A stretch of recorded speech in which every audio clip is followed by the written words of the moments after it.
Hare Krishna, Shri Radha Nilamadhava ki jai. Hare Krishna, Krishna Krishna, Hare Hare. Hare Ram, Ram Ram, Hare Hare. Hare Krishna, Krishna Krishna, Hare Hare. Hare Ram, Rama Rama, Hare Hare. Hare Krishna, Krishna Krishna, Hare Hare. Hare Rama, Rama Rama, Hare Hare. Hare Krishna, Krishna Krishna, Hare Hare. Hare Ram, Ram Ram, Hare Hare.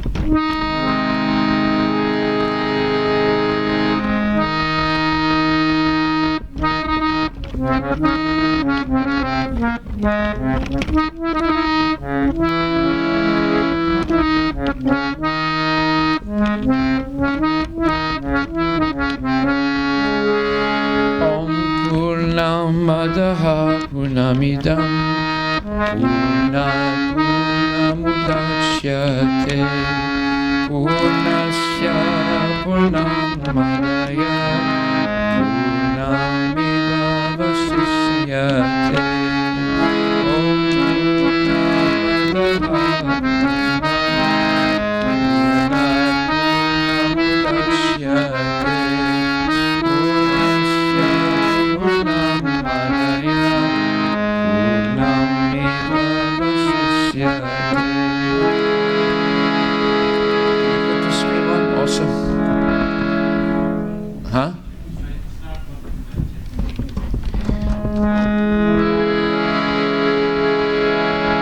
Om Purnamadaha Purnamidam Purnat Purnamudachyate Purnasya Purnamadaya Purnat Purnamudachyate Purnamadaha Purnamidam Purnat Purnamudachyate Purnasya Purnamadaya Purnat Purnamudachyate Ishvara Sarvam Jatkinja Jagatyam Jagat Tena Tatena Bhujitaha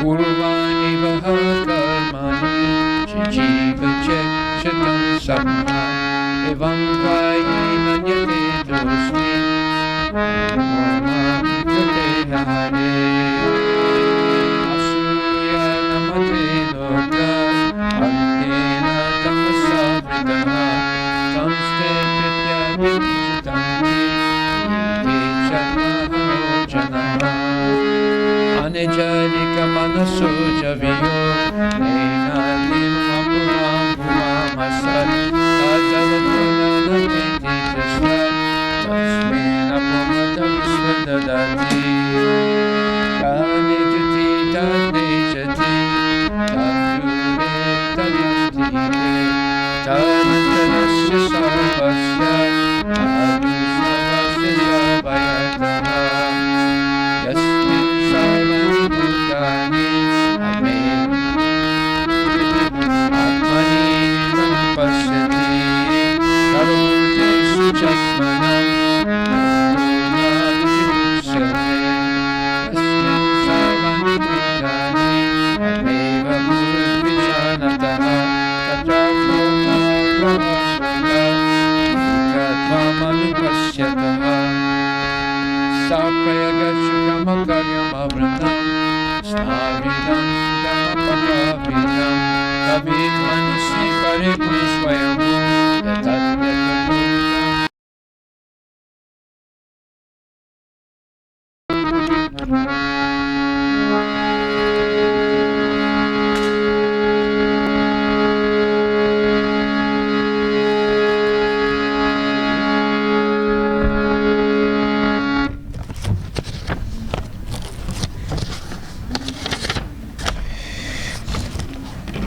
Yatat yatoritan vyadataschasvatipyaha samabhyaha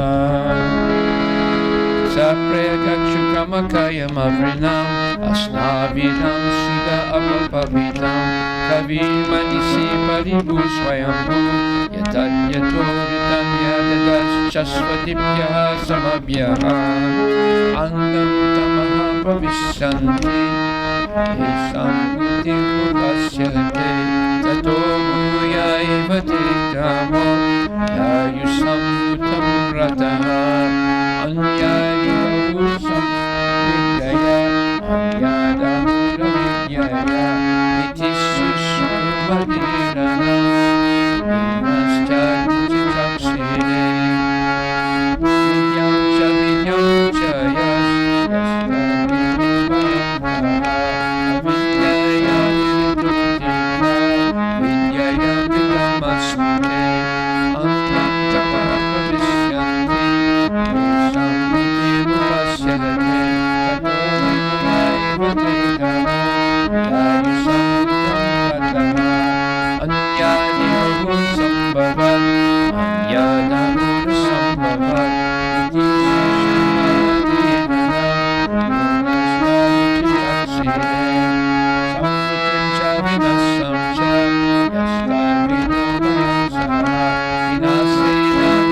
So we're continuing now in the introduction of the Sri Isopanisad. Yesterday we covered the 4 basic defects of every living entity, which are: 1, they make mistakes; 2, they're easily illusioned; 3, they have a cheating tendency, or let's say we have a cheating tendency; and 4, our senses are imperfect. Therefore, it is impossible to formulate knowledge of the spiritual world with these 4 fundamental defects.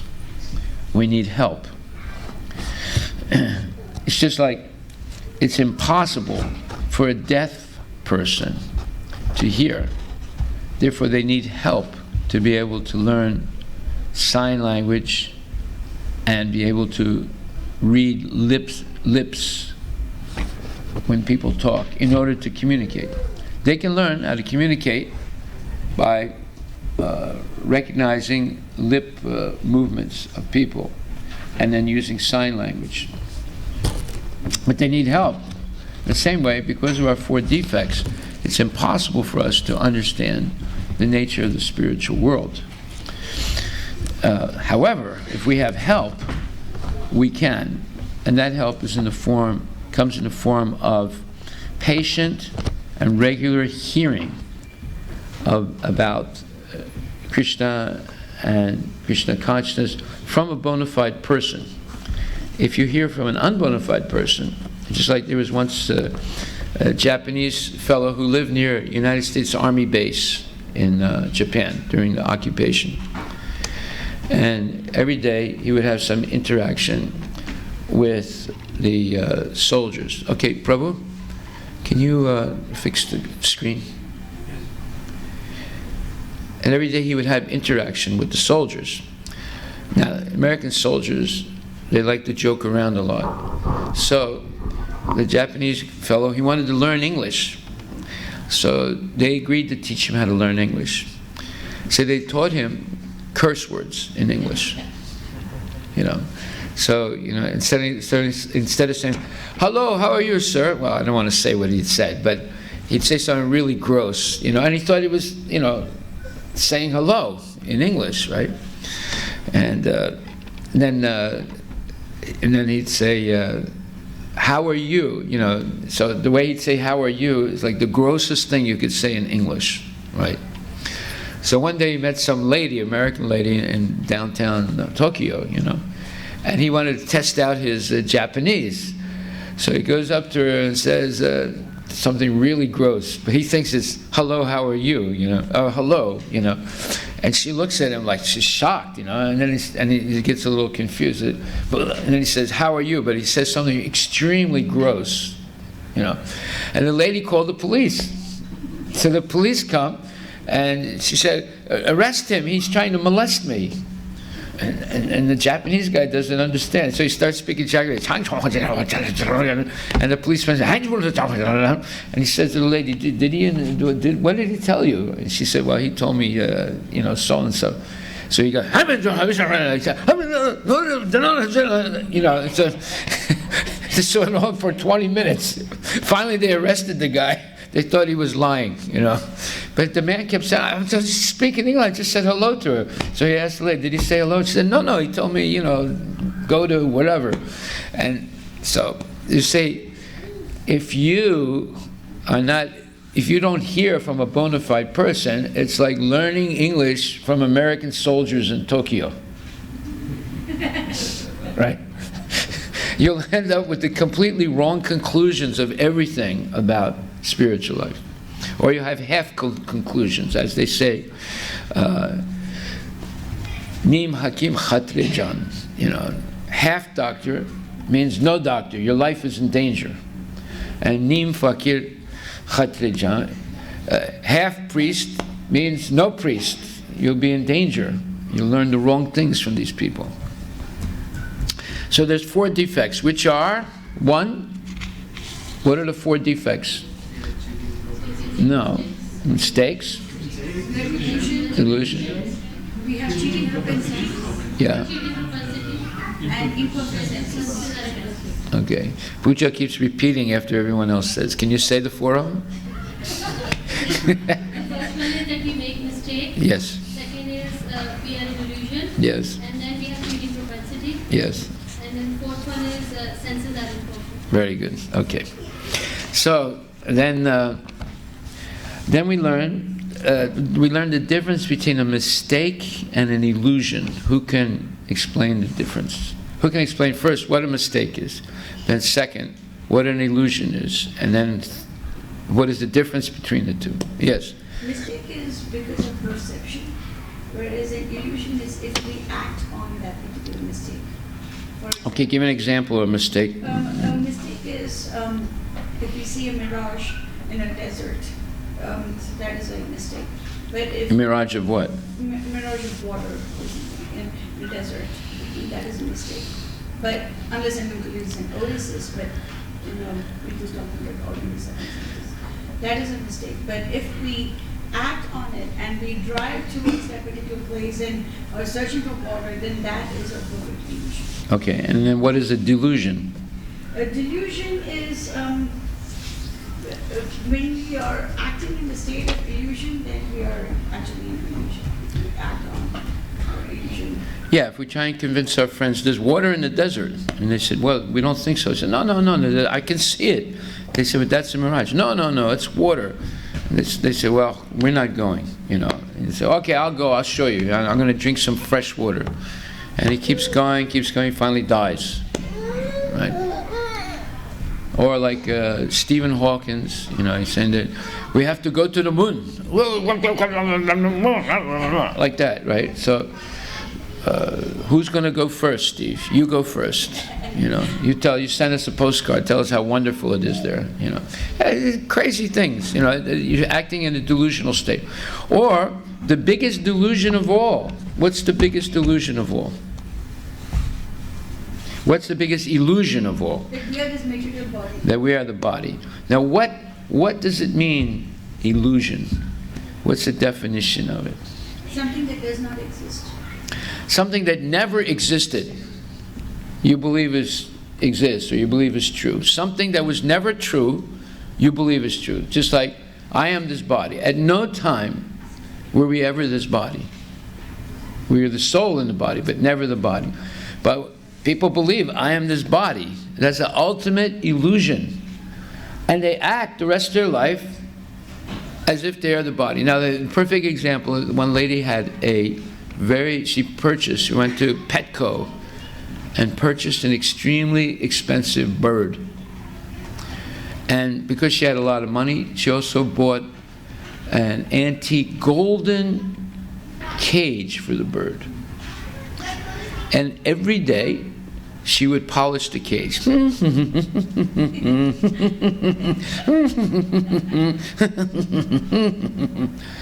But she didn't feed the bird. So what do you think happened to the bird? Bird's dead. But the cage is very golden, very beautiful. So that's what happens when you believe, I am the body, but not the soul in the body. You polish the body every day, you don't feed the soul. So what happens to the soul? The soul is eternal, but it goes into a deep state of depression. That's why there's mental illness in this world today. People go into a deep state of depression because they're polishing the body, but not feeding anything to the soul. Soul also wants food. What is that food? Hari Kirtan, Hari Katha, Hari Prasad, and Hari Seva. This is the food for the soul. But people are starving the soul. Therefore, they go into states of depression. Okay, so then we know the 4 defects: mistakes, illusion, cheating propensity, and imperfect senses. We know what a mistake is. It's due to faulty perception, either hearing or seeing or smelling or whatever. Just like one time a boy was in a science class, and in the class the teacher said, when you see something, you can identify it by its qualities. So one boy said, well, can you give me an example? He said, yes. Like, let's say you see an animal, and it looks like a duck, it walks like a duck, and it talks like a duck. Quack, quack, quack. What do you think it is? One boy said, a duck? He said, you're right. So they learned that in science class. So one day, the boys were together outside the class, and one boy said, let's do a scientific experiment. The other boy said, what's that? He said, let's look at something and try and identify it by its qualities. Because that's what they learned in the class, right? It looks like a duck, talks like a duck, walks like a duck. It is a duck. So they all looked around for something, and one boy said, hey, how about this thing? And they found this little brown dot on the ground. So one boy said, I think it's Earth. The other boy said, wait a minute, that's not scientific. You got to analyze its qualities. They said, okay. So they looked at it. One boy said, it's brown. Ah, it's brown. Okay, they all agreed it's brown. So they noted it down. You know, they want to do it scientifically, right? You have to write everything. It's brown. Number 2 is, it's small. Okay, it's small. It's a little round shape. Okay, it's round shape. One boy said, maybe we should smell it. Okay, so they went really close. They all tried to smell it. Said, smells funny. Okay, they wrote, smells funny, right? Then one boy said, maybe we could taste it. They said, okay, so we'll all take a little piece of it. So they all took a little piece, they all tasted it, and they said, wow, oh, it tastes like stool. Wait a minute, it looks like stool. It's shaped something like stool. It smells like stool, and it tastes like stool. So they wrote, it's stool. You see? So, you can identify something by its qualities, right? But if you're stupid enough to try and identify a piece of stool on the ground, that's your fault. It's not my fault, right? But anyway, in the same way, you can identify who a saintly person is by qualities. You can identify who a guru is, or who is not a guru by the qualities. You can identify who's a good person and who's a bad person by their qualities. Qualities, word for qualities in Sanskrit is lakshana, right? Okay, so we have the 4 defects. Then we discussed the word Hindu. Hindu does not exist in Sanskrit. Where did the word Hindu come from? What? What? Come from the name of the river they get. It was a river on the other side of India. Yeah, there was a river in part of India before. There was no Pakistan before. It was in western India. They called it the Sindhu River. Now the British mispronounced it how? How did the British mispronounce it? Indus. They said Indu, and then from that they got Indian, right? And the Muslims or the Arabs, how did they pronounce it? Hindustan. Instead of saying Sindhu, they said Hindu. You know, they do one of these, you know, hissing sound. Hindu, you know. Ahlan wa sahlan, Hindu, you know. So, in came in the word Hindu. Doesn't exist in Sanskrit. Now, what does Hindu refer to? People who live beyond the industry. The culture of the people. The culture. Because they do things different than the Arabs and the English. The English, they wipe themselves with paper. Hindus wipe themselves with water. It's a cultural difference. The Arabs don't wipe themselves, right? So you see, there's cultural differences, but the Arabs learned to wipe themselves with water. You see, they learned it from the Hindus. So the Hindus they learned some culture from the Hindus. Okay, so Hindu is but what is the correct name for the religion on the other side of the Sindhu River? Huh? What? No. You can say Sanatana Dharma, but it's a more precise name. Varnashram Dharma. Why? Because culturally, the people follow the Varnas and Ashramas for societal organization. So the real name of the religion of the people of Bharat, or the Bharatiyas, Bharatiya is the correct name, not Hindu. The culture of the Bharatiyas is the Varnashram system of social organization. Now, what are the Varnas? Varnas, what does it mean, Varna? Social divisions of society. 4th chapter, 13th verse. Chaturvarnam maya shishtam guna karma vibhagasaha tashikartaram apimam vidyakartaram avyayam. Krishna says, in the beginning of time, I created the 4 divisions of society according to guna and karma, quality and work. Now, what did the Brahmins do in Kali Yuga? They made a hereditary. Huh? They made a what? No, they purposely changed one word. One word they changed, purposely. Instead of saying guna karma, they said janma karma, and created the false caste system that has destroyed Hinduism all these years, and is continuing to destroy it. The false caste, they changed one word. That's why every word of Shastra is important. You don't have the right to change one word. You change one word, you create a havoc in society. Because the Varnashram system is for the organization of society. So if they change one word, that means they disorganize the whole society, just with one word.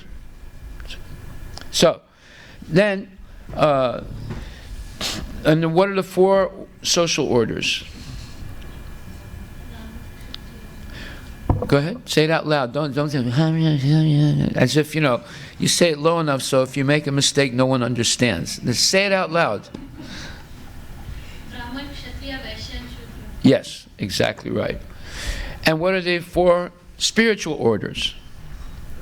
Brahmachari, Grihastha, Vanaprastha, and Sannyasa. Yes. How come the men don't say anything? Huh?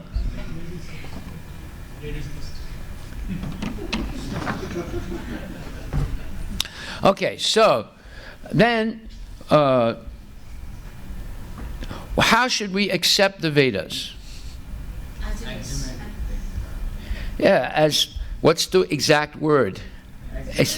Axiomatic truth. What is an axiomatic truth? Self-evident. What does that mean exactly? You don't have to test it. It is the, Give an example. Every person has, Father and mother. right. Can you argue against that? Let's say someone comes from a test tube baby. Do they have a mother and father? yes. Yeah, why? Because the egg and the seed came from a man and a woman. That means even though they were put together in the test tube, it still came from a man and a woman. They don't create the egg and the seed, you see. So you cannot argue against every person has a mother and father. You can't argue against it. Or every person is mortal. Can you argue against it? Have you ever met anyone that did not die? No, you never met anyone. Even Jesus died. Even he died, but then he resurrected from the dead. So every man is mortal. John is a man, therefore what? He's mortal. He's mortal. You say you can't argue against it. That's called axiomatic truth, right? So all the statements of the Vedas are axiomatic truths. You can't argue against them. Therefore, you have to accept them. Now, you can test it. Like, for example, if I say the stool of a human being is yuck, but the stool of a cow is yummy. Do you believe it? How can you believe it? It's stool. This is written in the Vedas. Yes. Now you can test it. You can say, wait a minute, I don't believe what the Vedas say. I'm going to test it. You'll test it and you'll find out that the stool of the cow is antiseptic. Unless they shoot the cow up with antibiotics and all kinds of drugs, then it could become toxic. But if the cow is, eating fresh grass and treated nicely, her stool, her urine. In fact, what is goark? Huh? It's cow urine. How do they use it? How do they use cow urine? They use it in Sudarshana Homa. Not only that, they use it as medicine. It's a medicine. It can heal diabetes and so many things, skin problems. How about gobar? It's also a medicine. It's used medically to treat different diseases.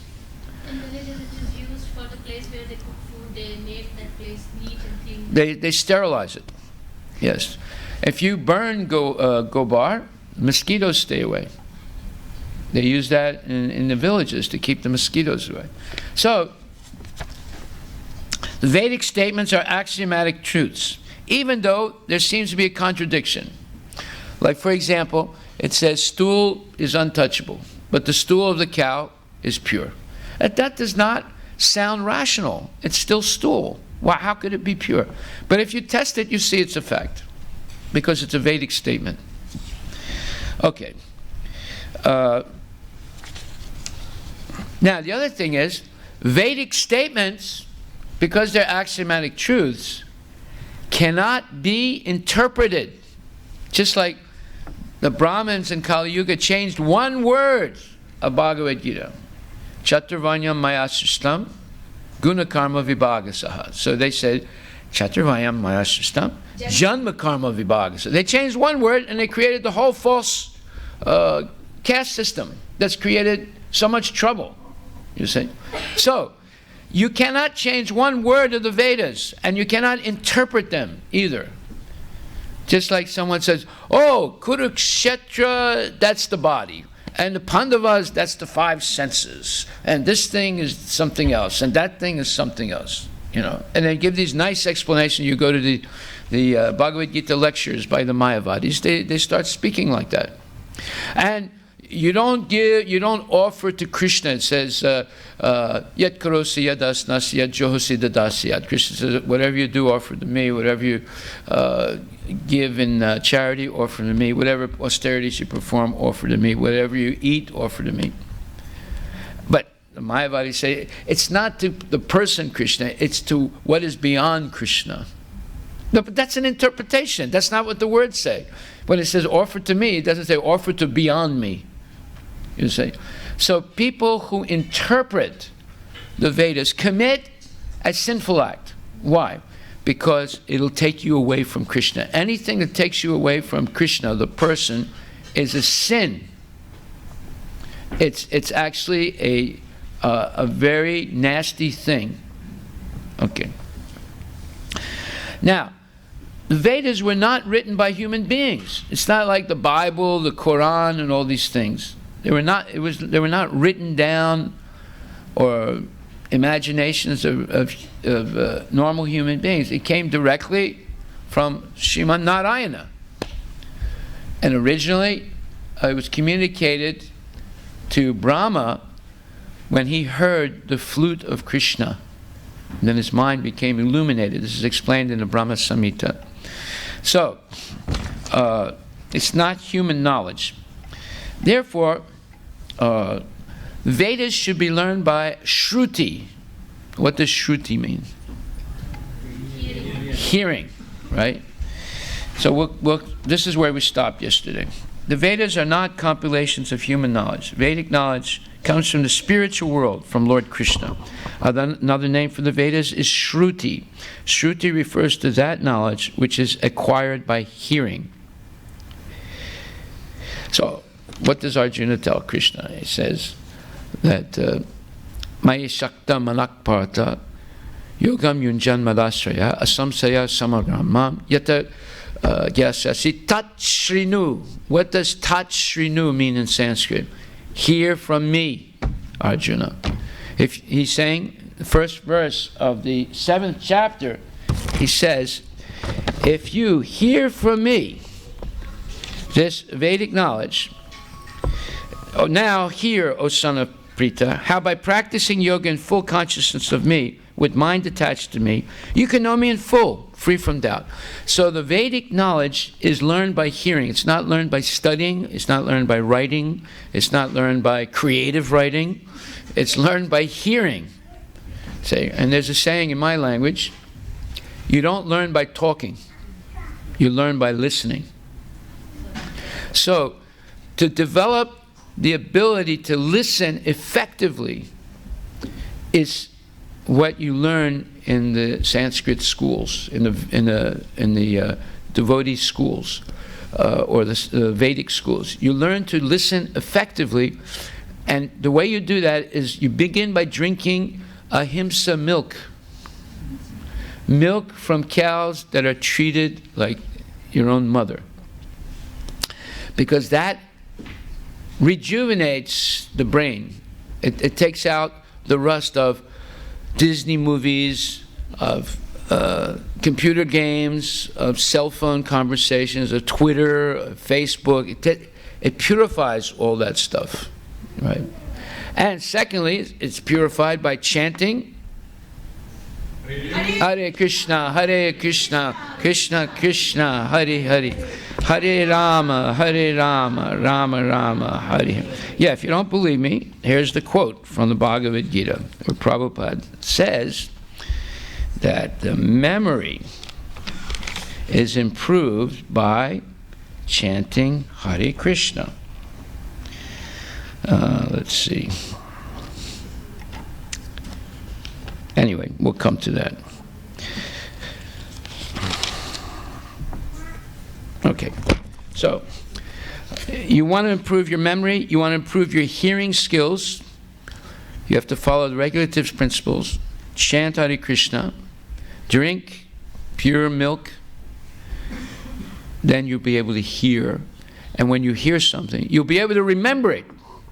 Nowadays, people hear things they can't remember. After the class, someone said, "How was the class?" "Oh, it was great." What did he say? "Oh, he said all good things." "Tell me one thing." "Well, he said something about Krishna." "I know." "Well, tell me something specific he said about Krishna." "Well, he said Krishna is Supreme Personality of Godhead." Yeah, the person can't remember anything. They listen to a whole class, they can't remember one thing that was in the class. Because they're not regulated, they don't take rest before 10 o'clock at night, they don't wake up 4 o'clock in the morning. They don't chant their rounds in the morning. They're like this all day long. They're chanting their rounds. They come to the evening program or the Sunday program.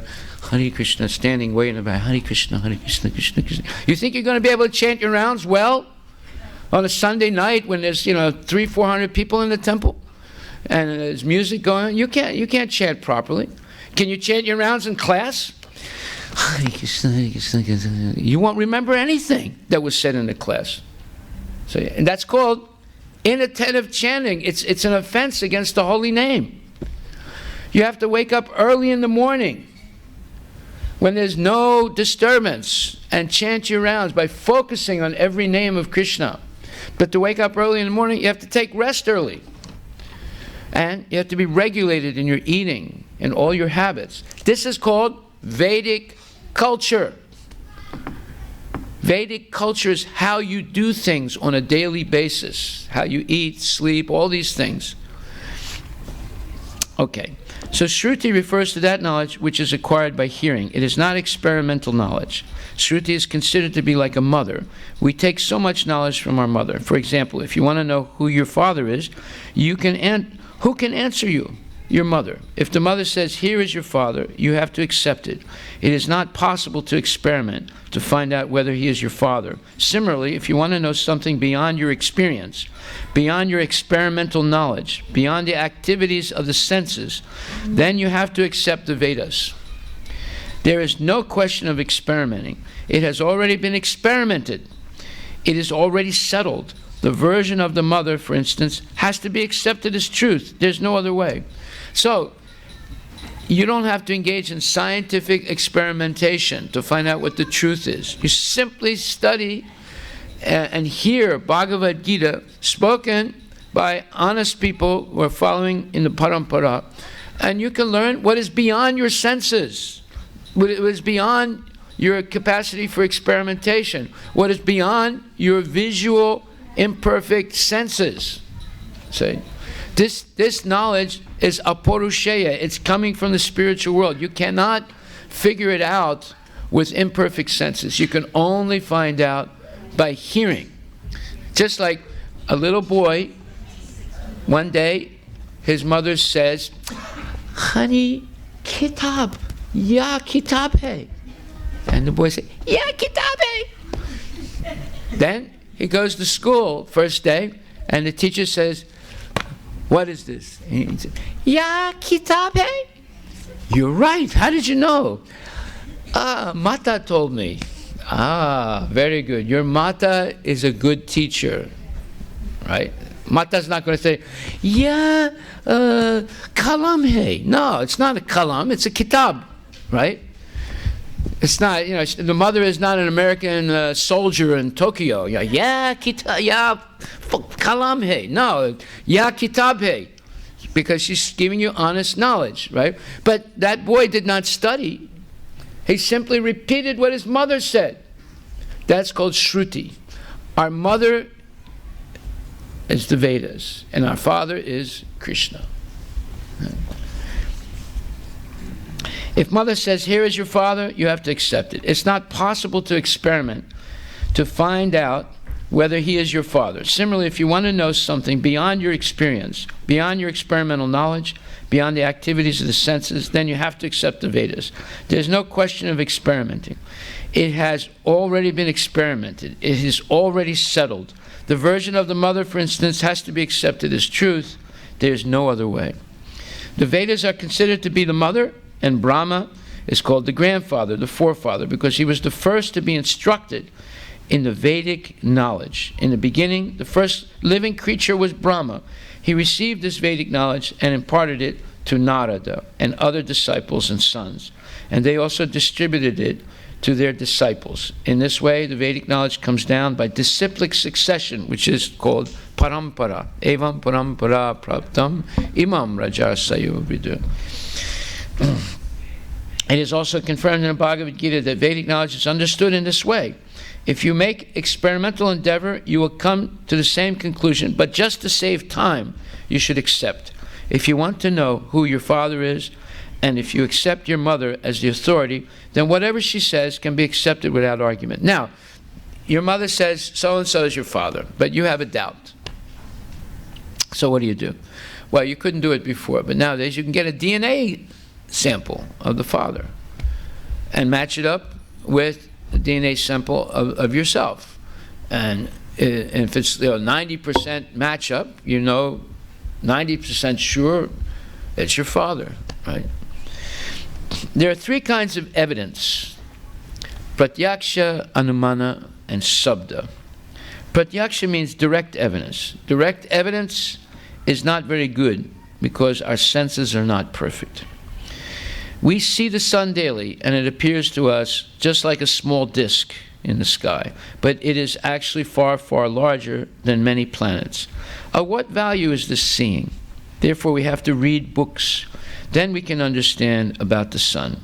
So direct experience is not perfect. Then there is anumana, inductive knowledge.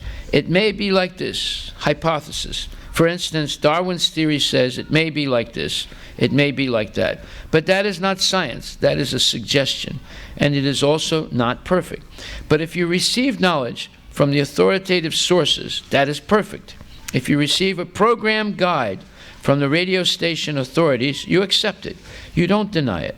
You don't have to make an experiment because it is received from the authoritative sources. So, the most important decision you can make in your life is which authority do you accept? From that point, you begin to learn. So if you go to school and you accept the authority of the public schools and the federal government curriculum, then woe is you. You will learn that you come from a monkey. You'll learn that everything happened by hazard, by accident. And you'll learn that the most important thing in life is to please your senses, sense gratification. You'll learn all these things. All these are wrong conclusions of life. That's what public school education gives kids. Therefore, parents, don't be surprised. One day that beautiful little boy or girl comes home and says, "Hey, dude, how are you?" You sent them to public school. You get your money's worth. Say, then they go to college, and then they're finished the rest of their life. They're convinced they come from a monkey. And they're convinced that sense gratification is the goal of life, and they have doubts about the existence of God. And they say, if God exists, then it must be someone like me, because I'm God. So, don't be surprised that you lose your children. Don't be surprised by it. It's a normal thing when they go to public school. Okay, so now, what are the three types of evidence? These are called pramanas. Pratyaksha, go ahead. Pratyaksha, anumana, and sabda. So what is pratyaksha? Pratyaksha is like the three boys. They saw that little brown dot on the ground, right? So, first, one boy said, it must be some dirt. The other boy said, nah, maybe it's just some raindrop that, dried up and became brown. And, they're just guessing. They don't know what it is. Then they smell it, and they taste it, and then they realize it was not a raindrop and it wasn't dirt. It was stool, right? But even then, they don't know whether it came from a human being, a bird, a cow, a pig. They don't know whether the human being was Punjabi or Gujarati. They don't know. So you see, pratyaksha is imperfect. Why? Because of based on senses. Because what are the four defects? We have cheating propensity and we have imperfect senses, right. So the pratyaksha is going to be difficult or impossible to actually arrive at complete truth because of our imperfect senses. The second one is called anumana. Anumana is what? Yeah, it's called inductive process. There are two, later on we're going to read, there's two types of ways of knowing things. One is called the deductive way, and the second is the inductive way. Right? So the inductive way is you do a lot of experimentation, you analyze the results of those experiments, you see a pattern, and then you construct a model to explain what you're seeing. This is called the scientific theory. The scientific theory is based on observation, experimentation, and speculation. Don't forget the speculation part. That's why scientific theories can be changed. They don't arrive at the absolute truth. They arrive at most relative truths. And those relative truths are relative to a certain frame of reference. Like, for example, Newton's 3 laws of motion are only relatively true for macroscopic bodies going under the influence of gravity and going relatively at slow speeds. Then, what you find using Newton's 3 laws of mechanics is generally explains correctly the motion of those bodies. But when you get atomic bodies like electrons going at the speed of light, Newton's 3 laws of motion do not explain the movement of those microscopic bodies. It breaks down. So there's another theory. It's called quantum theory and other theories to try and explain the movement of those particles. You see, so even those theories don't work either. They're not perfect either. So they're changing all the time. So when Einstein's theory was not particle movement, he said there's waves, not particles. They're waves, energy waves. You know, so you can't. How can they know what it actually is? They can't see it. They can only see the effects of it. See? So this first you have pratyaksha, direct observation. That's imperfect. Then you have anumana. Anumana is like this: if there's smoke, there must be fire. Right? You can't see the fire; you just see the smoke. So you say, "Well, if there's smoke, there must be." But you don't know. Maybe it's an illusion. Maybe it's a whale. When whales come up and breathe, they blow out a mist. You know, they're clearing their lungs. They go, and a big mist comes up. Well, from a distance, it could look like smoke. But it's not smoke. It's little particles of water. See? So it's very easy to make a mistake with pratyaksha and anumana. Anumana means guessing, or it means inductive. You do a lot of experiment, and you draw some conclusion, you build a model, but it's not always correct. And it's basically guessing, but it's intelligent guessing, but still, it's a guess, and all you have to do is find one example where you're wrong, and it throws your theory out. Right? Okay. So, therefore, Vedic knowledge is called sabda pramana. Pramana means evidence, right? So you have pratyaksha, anumana, and now you have sabda. Sabda pramana. Another name is shruti. Shruti means hearing. So sabda pramana is hearing transcendental sounds. That's why Krishna tells Arjuna, Maya shakta mana partha yogam yunjan manasraya asamsayam samagramam yata gyasyasi tat shrinu. Hear from me. Whatever Krishna says is transcendental. The whole Bhagavad Gita is transcendental sound. Another name is Shruti. Shruti means that this knowledge has to be received simply by oral reception. Now, how do you spell oral? I thought it was O-R-A-L. How many people think it's O-R-A-L? Raise your hand. Okay, 4, 5. You think it's oral? 6. And he's educated in public schools. Right? You're wrong. It's A-U-R-A-L. There's a difference between O-R-A-L and A-U-R-A-L. Both of them are pronounced oral. You can't see any difference in the pronunciation. The one is not oral, and the other is oral. No, they're both pronounced oral, right? But one means what you hear. Which one is the one you hear? A-U-R-A-L is what you hear, and O-R-A-L is from the mouth, speaking. So it has completely different meaning. One is speaking, the other is hearing. But they're pronounced exactly the same. Okay. So, this Vedic knowledge, we have to hear from authority. Transcendental knowledge is knowledge from beyond this universe. The Vedas instruct that in order to understand transcendental knowledge, we have to hear from the authority. Transcendental knowledge is knowledge from beyond this new universe.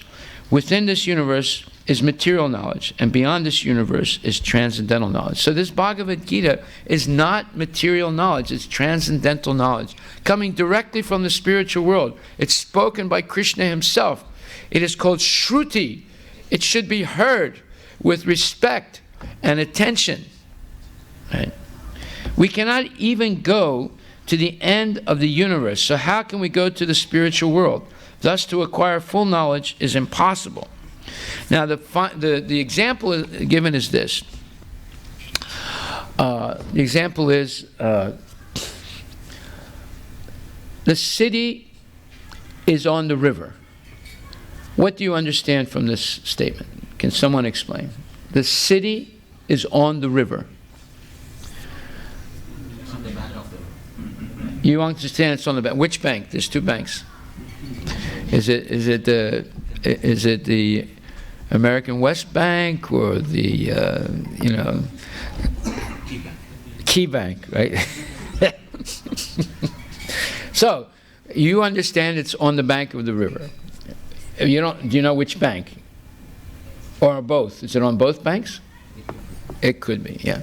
Anybody else understand anything? The river, the city is on the river. What do you understand from the statement?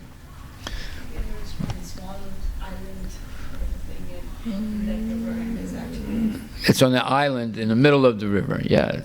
Any other understandings of this phrase, the city is on the river? The city can be situated on the river, just like Dwarka. Were you in Dwarka?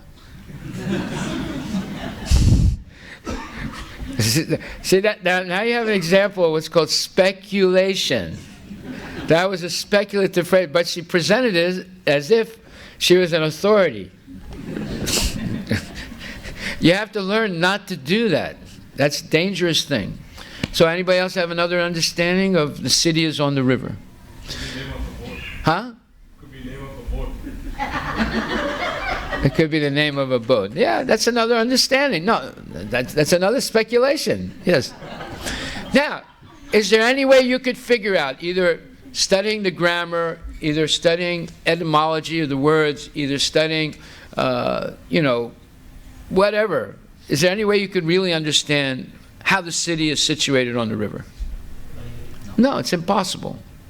The only way you could figure out what the truth is, if somebody came from that city and then say, oh, no, it's not on one bank, it's not only on the other bank. It's on one bank, it's on the other bank, and it's on the island in between. And someone else said, no, he's full of nonsense. He doesn't know what he's talking about. It's hovering over the river. It was some kind of strange city. It was up in the air. It was hovering over the river. So nobody even mentioned that possibility. That's another possibility. But you could only know if someone came from that city and explained to you. See? So here we see you can use all your expertise. You're an etymologist, or you're a syntactical expert, or you're a grammatical expert, whatever. You would never be able to exactly know what that statement really means. Therefore, no one can exactly know what's going on in the spiritual world. We have no way of knowing with our imperfect senses. Therefore, we need to receive knowledge of the spiritual world from a bona fide authority who's in the line of disciplic succession coming originally from Krishna. Then you can learn something. Okay, so there is a spiritual sky. There is another nature which is beyond manifestation and non-manifestation of this material world. But how will you know that there is a sky where the planets and inhabitants are eternal? All this knowledge is there, but how will you make experiments? It's not possible. Therefore, you have to take the assistance of the Vedas. This is called Vedic knowledge. In our Krishna consciousness movement, we are accepting knowledge from the highest authority, Krishna. Krishna is accepted as the highest authority by all classes of men. I am speaking first of the two classes of transcendentalists. One class of transcendentalists is called impersonalistic, Mayavadi. They are generally known as Vedantists, led by Sankaracharya. And there's another class of transcendentalists called Vaishnavas, like Ramanujacharya, Madhvacharya, Vishnuswami. Both the Sankara Sampradaya and the Vaishnava Sampradaya have accepted Krishna as the Supreme Personality of Godhead. Sankaracharya is supposed to be an impersonalist who preached impersonalism, impersonal Brahman, but it is a fact that he is a covered impersonalist. No one should insult Sankaracharya. You can insult his modern followers. No, you shouldn't insult them either. But Sankaracharya is actually a devotee. He was a covered devotee. He came on a mission. We'll talk about that later. In his commentary on Bhagavad Gita, he wrote, Narayana Parovyaktad, or Narayana, the Supreme Personality of Godhead, is beyond this cosmic manifestation. And then again he confirmed that Supreme Personality of Godhead, Narayana, is Krishna. Bhaja Govinda, Bhaja Govinda, Bhaja Govinda, Mudamate. He has come as the son of Devaki and Vasudeva. He particularly mentioned the names of his father and mother. So Krishna is accepted as the Supreme Personality of Godhead by all transcendentalists. That doesn't mean the modern Mayavadis. That means the founder of the Mayavad school, Sankaracharya. He's a transcendentalist. There's no doubt about it. Our source of knowledge in Krishna consciousness is the Bhagavad Gita, right? Hari Guru Vaishnava Bhagavad Gita, which comes directly from Krishna. We have published the Bhagavad Gita as it is because we accept Krishna as he is speaking without any interpretation. That is Vedic knowledge. Since the Vedic knowledge is pure, we accept it. Whatever Krishna says, we accept. This is Krishna consciousness. That saves much time. If you accept the right authority or source of knowledge, then you save much time. For example, there are two systems of knowledge in the material world, inductive and deductive. So we explained what inductive is. What is inductive? What is inductive knowledge? There's two systems of knowledge in this world, inductive and deductive. What is the inductive? See, this is why I'm saying you have to hone your hearing ability. Inductive is the Anuman. Yes, which means what? Observation, experimentation, Speculation. Yes. Say that again? observation, experimentation, speculation. Yeah. This is also called the scientific method, right? So they observe, they write down what they've observed, a lot of observations, then they try and see a pattern in it. And based on that pattern, they build a model. And when they build the model, it's supposed to predict things. At least 51% of the time, it's supposed to predict things correctly. If it predicts things correctly, 51% of the time, it's considered to be a scientific theory. That doesn't mean it's the truth, but it means it has a certain percentage of predictability that they can work with. Okay, so we'll stop right here, and we'll continue tomorrow. We spend a little extra time on the introduction because Prabhupada has put so much important information here. This is called, what's the word for this information? It's called epistemology, the science of how you know. Epistemology. It's the beginning of all philosophical studies. You begin with the epistemology. How do you know something is true or not true? Okay. That's corroborated. Yeah. Haribol.